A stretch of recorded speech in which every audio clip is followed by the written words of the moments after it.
Helen Keller was one of my favorite people of more modern times. I followed her life, and she was born normal, a normal child. At 18 months, she had a bad fever. She was born into a well-off family in Tuscambia, Alabama. Incidentally, the quarter of the Alabama quarter features her on the back. It was coined in the beginning of 1999. It's the only quarter in United States history that has Braille on it. So next time you see one, you'll see a little piece of Braille writing on it.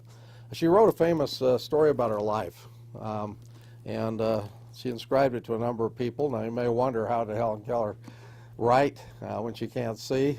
Her speaking is, and she can't hear. Her speaking's not that good because of not being able to see and hear, but she did make the attempt.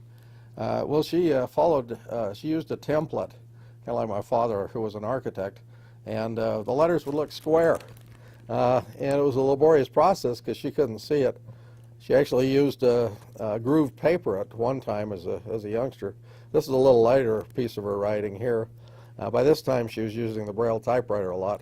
But she inscribed it to a friend who will find in this story a little girl that learned many wonderful things and was happy even if she could not see or hear. Helen Keller was asked once, if you could have your hearing or your sight, which one would you pick? I know if I was asked that question, I'd say my sight. I don't know what I'd do as a collector or an attorney without my sight. Helen Keller chose her hearing.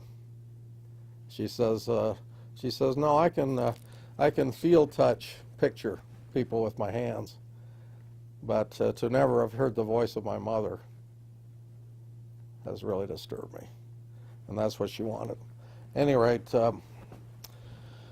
she wrote some wonderful things. I wanted to share one letter of hers. This is written to the editor of the Boston Courier, and this is written when she's a young girl of 17 years of age. How many 17-year-old girls you know would write something like this? Mr. Arlo Bates, my dear friend, and again it was a laborious process to write a letter for her at this point before the Braille typewriter came in.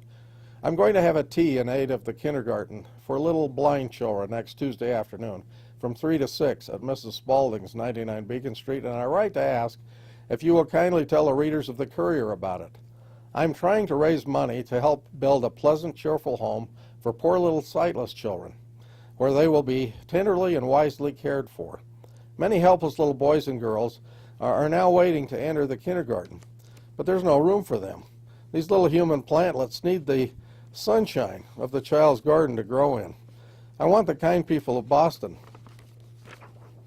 who've already done so much to brighten the lives of these helpless little ones, to come to my tea and buy light, the precious light of love and knowledge for those who are still in darkness. Surely they will come, and hasten the joyful day when all little afflicted children will have a sunny corner in the child's garden, where they can grow in goodness and beauty.